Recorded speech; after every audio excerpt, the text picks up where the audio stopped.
Zali mujuru tukutumbishe zitukujalelu tukutumbishe Zali mujuru tukutumbishe zitukujalelu tukutumbishe Zali mujuru tukutumbishe zitukujalelu tukutumbishe Jali mujuru tukutumbishe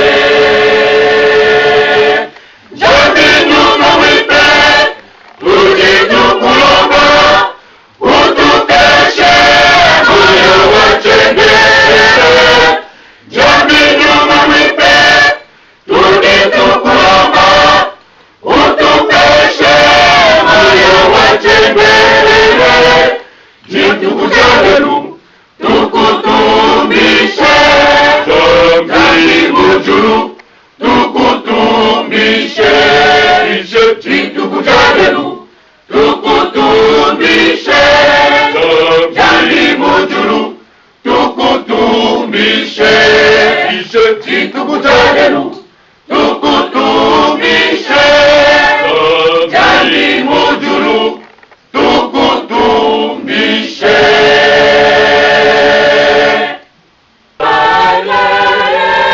Nayo etambwisa biso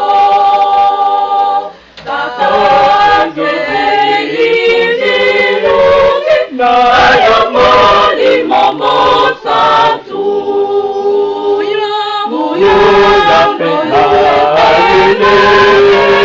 Nayo etambwisa biso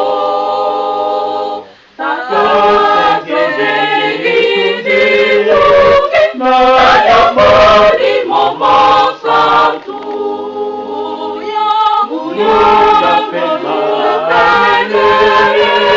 Nayo etambwisa biso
Tata Nzambi, Mfumu Yesu Kristo, Papa Timoki Mbangu, President Ndongo Nzambi.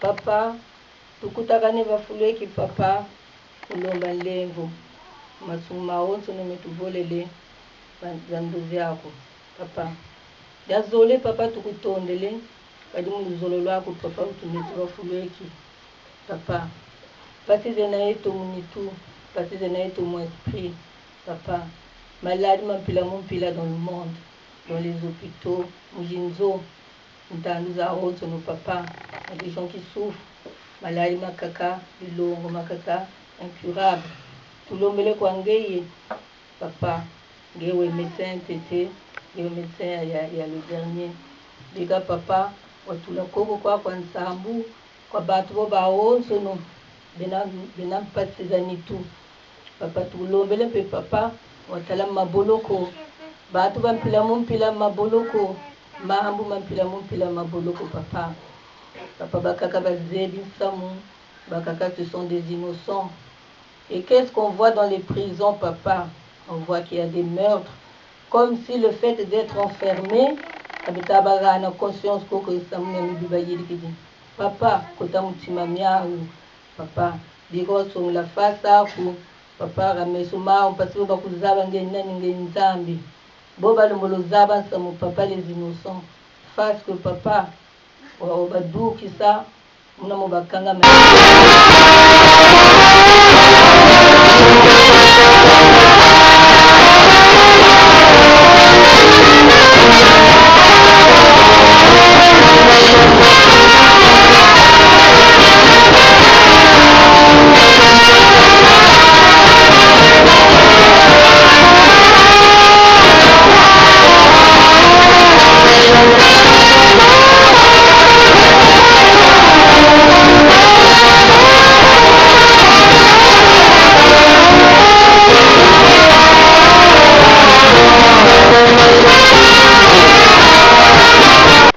Surtout que Molimo Santo appelle ça l'incarnation.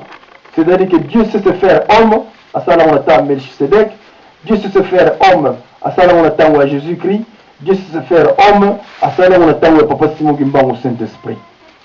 Et pourtant Christ a prévenir que je demanderai au Père de vous envoyer le Saint-Esprit. Il restera avec vous éternellement. Alors, on a évité ce qui dictionnaire le la vérité, ce qui mot éternel, les explications moins claires, mais je crois qu'éternellement, on va dans libéla, na buso batu. Ce qui signifie que sans prétention, incarnation, on peut pas se demander qui ça modèle, Saint-Esprit à se faire cher, réincarnation, on ne peut pas se demander avec ça modèle, n'a papa d'Yangenda, et va continuer. C'est vrai, c'est difficile pour la buso de discerner au départ. Parce que nous avons bomba maka.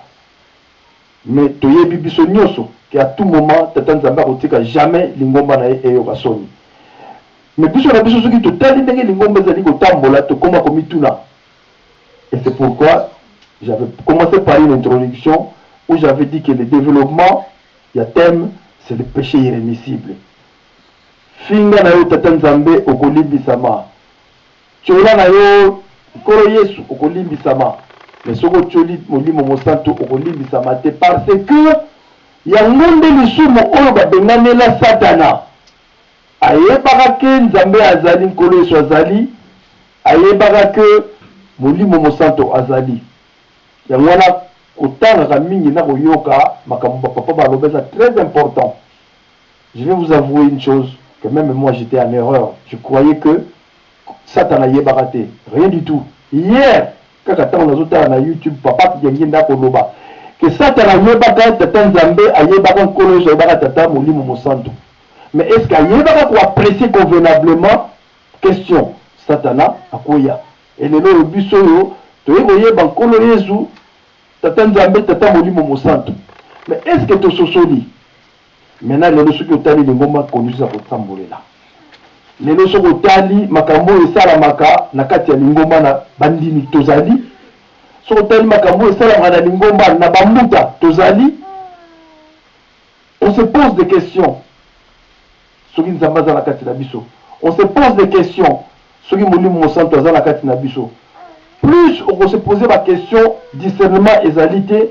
Soki que la première un peu trop critique, au perdre, au tomber. Et c'est la raison pour laquelle nous avons dit que notre réflexion d'aujourd'hui, c'est ça. C'est-à-dire que mingi toka perdre kobika na biso pona likambo wana. Aussi otiola na tata molimo mosanto sake oyeba pona nini tokotala ba détails ya mike.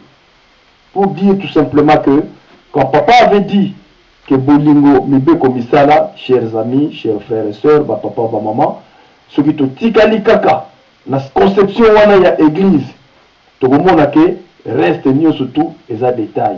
Pourtant papa leur a la chaussette ya bleu na noir à prévenir bokaboni boya à tout nous. Est-ce que tout tika la satan anzela? Nous tous nous avons répondu non. Toboyi. Est-ce que nous laissons l'occasion à Satan de pouvoir nous séparer? Nous avons dit non. Mais aujourd'hui, quand vous voyez bien, nous sommes tous divisés. Et puis, soit naté, mais ce qui beaucoup de la animosité. Individuellement, maman nous a dit que mais Olingi était pour la ligne.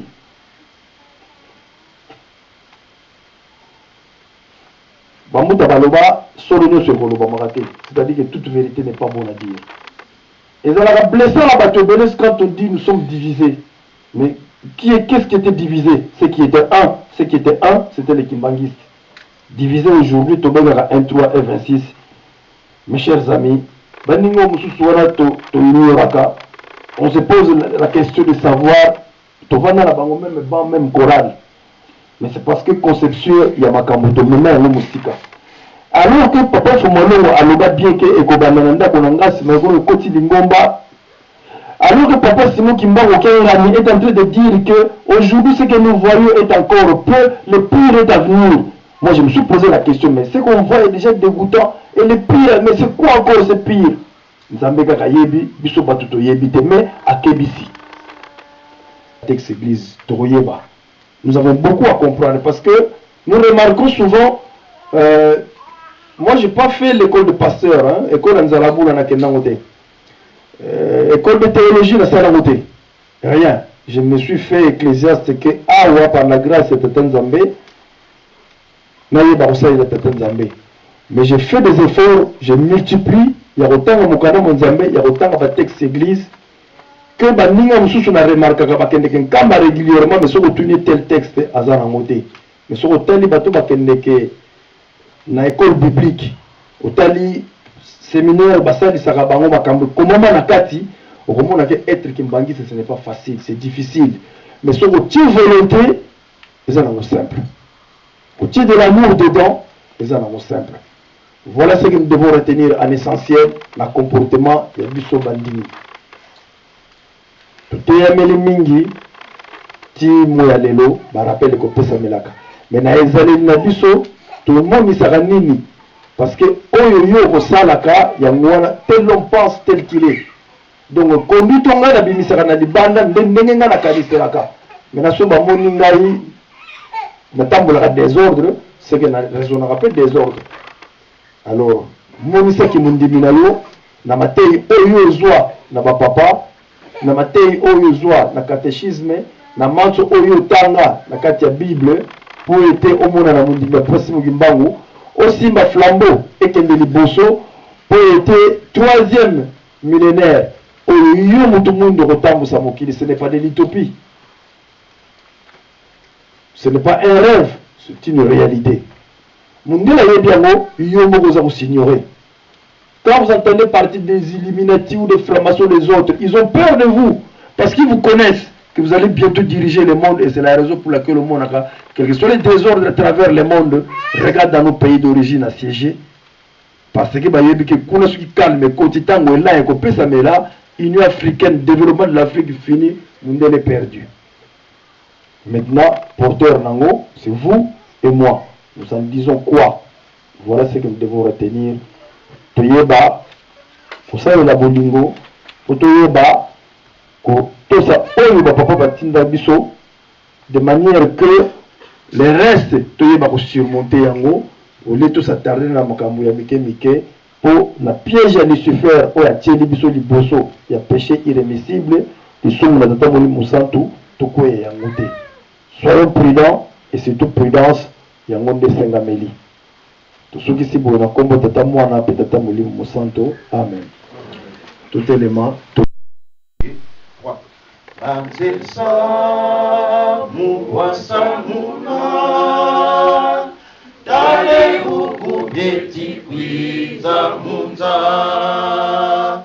muna vidisa mame mase malendi mona kemwa manza pelela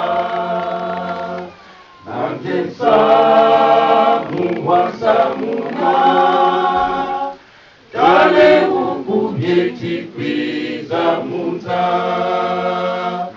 muna vidisa mame mase malendi mona kembwa manza pelela wetiwa mona talenta kwa mono kulusa wetiwaye mone talenta satana uzundege sekalubigisa wetiwaye mone talenta utadila kwa mono kulukulusa wetiwaye mone talenta Satana uzungili sekalubidisa. Indicateur du jour, l'amour, car nous dit-on dans le livre de Romains, l'amour, il pardonne tout. Si nous ne mettons pas en exergue l'amour, alors, sincèrement, notre Église ira à la perdition. Yangwana Toromonaka, comme on l'a dit dans les prières, il n'y a que des Angolais, des Congolais de Brazza, des Congolais de Kinshasa qui se retrouvent dans l'Église alors que nous la disons universelle. Et là est le piège. Dernièrement, j'avais fait écouter une chanson dans laquelle Papa Dianguien a dit qu'il nous a lancé une hameçon. Il a lancé l'hameçon et nous tous, nous avons accroché l'hameçon. Nous sommes pris au piège. Et le piège qui nous a lancé, c'est Bolingo, Mibeko, Misala. Et tant que on ne veut pas respecter cette trilogie, sincèrement, nous ne nous en sortirons pas. Où que nous soyons et quoi que nous fassions. Et pour étayer ce que je suis en train de dire, je l'avais déjà raconté cette histoire. Beaucoup vont s'en rappeler, mais beaucoup d'autres aussi ne l'ont pas suivi cette histoire. Et histoire Oyo Yib Sabino, il faut être abisso. Parce que nous sommes pris dans la même nasse.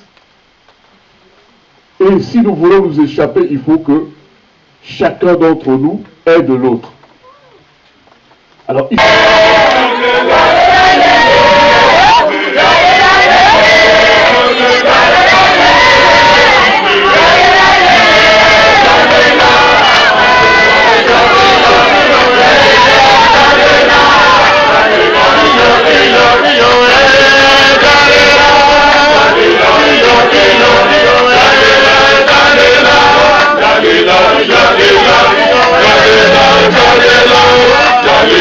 Jalila,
nzola kwase limwana imwandalela tata nzambi mfumo Yesu tata simoki mbako kenda za zingi zina yetu mtima papa kalito na bansumuki idiao tukatuini munazinzo zetu mukuzikwata munzwene ya longo kasi tuwajaka malondi meno yenda musalilamo papa ntimami yetu mya faso na faso peno kakali nendinyo jenzola idiao papa tisigiye kanvimba kupembata tubandlongo basi twatulomfukila maonzo metisaranga mandi pela kiesa ntimami yetu bonzo munakutuwili mukande no moyo beto papa wao situvamane yetu katika yengeko wakala mfiti munakonzo muntu fukina gakundi langa lumingu lwalo letubatika ilumingu lwa nlongo kadi lumbukina mfumo uswekazi kuvovila huyenda wavumbula mama chatoto papa tambo ifweni yao tulombelo kwa beno papa